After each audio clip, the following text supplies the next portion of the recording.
Welcome to my YouTube channel. आज के series में हम लोग 10 परीक्षा केंद्रित पर्यायवाची शब्द देखेंगे। जैसे मित्र को नागपुरी में सहिया बोलते हैं, जिसका पर्यायवाची शब्द संगी मित्र होता है। जैसे आंगनवाड़ी में, गांव, इस सब में जो होता है, ग्रामीण स्तर पर जो स्वास्थ्य सेवाओं से जुड़ी कोई महिला कार्यकर्ता होती है, उसको सहिया से संबोधित किया जाता है। अधिक को नागपुरी में बगरा कहा जाता है, जिसका और पर्यायवाची शब्द बेसी होता है, ढेर होता है, गेदला होता है। जैसे हम उदाहरण ले सकते हैं कि छोटी सी बात थी, लेकिन उसने उस बात को बेवजह बगरा दिया, मतलब फैला दिया, बड़ा कर दिया। इस दंतहीन को नागपुरी में बोखा कहा जाता है। जैसे बोखा हो गया, बोखी हो गया। जैसे जो व्यक्ति जिसका दांत नहीं होता है, उसको बोखा से संबोधित किया जाता है। जैसे छोटे बच्चे हैं, उनका दूध का दांत टूट जाता है, तो उसको हम बोखा बोखी से संबोधित करते हैं। अगला, वन को नागपुरी में बोन कहते हैं, जिसका और मतलब जैसे जंगल हो गया, पतरा हो गया। जैसे हम लोग नागपुरी में व जो होता है उसको ब से हम लोग संबोधित करते हैं। व के जगह पे हम ब लिखते हैं। जैसे वन है तो उसको बोन लिख दिए, वन लिख दिए, ऐसे लिखते हैं। आगे है, गंध को नागपुरी में गमक कहते हैं, जिसका और जैसे अर्थ है महक, बांस।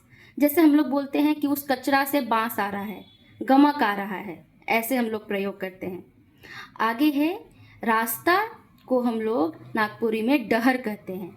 जैसे बोलते हैं हम उस डहर से नहीं, वो डहर से जाएंगे, तो रास्ता के लिए प्रयोग होता है। जैसे और इसके पर्यायवाची शब्द जैसे सड़क हो गया, छौर हो गया।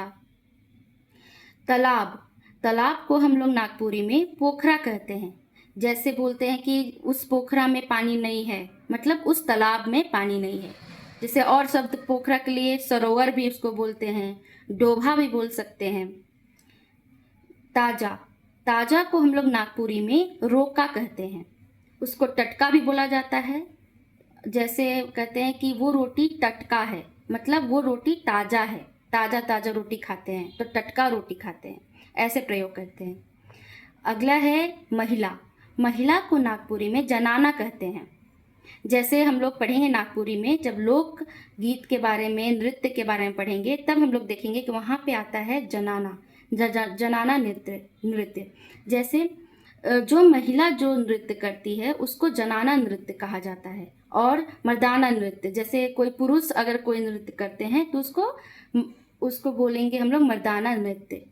जैसे महिला के लिए हम लोग जनाना और जनी भी बोलते हैं, घरनी भी बोलते हैं, क्योंकि वो घर में काम करती है इसलिए उसको घरनी भी कहते हैं। बेकैत भी कहा जाता है। उजाला को नागपुरी में हम लोग इजोत कहते हैं। जैसे उसका और मतलब होगा इंजत, रोशनी, प्रकाश।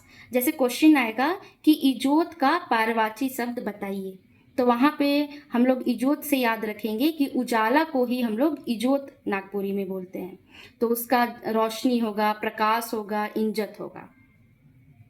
Please like, subscribe and press bell icon, जिससे हम नए वीडियो लाने के लिए और प्रोत्साहन महसूस करेंगे। जय जोहार, जय झारखंड।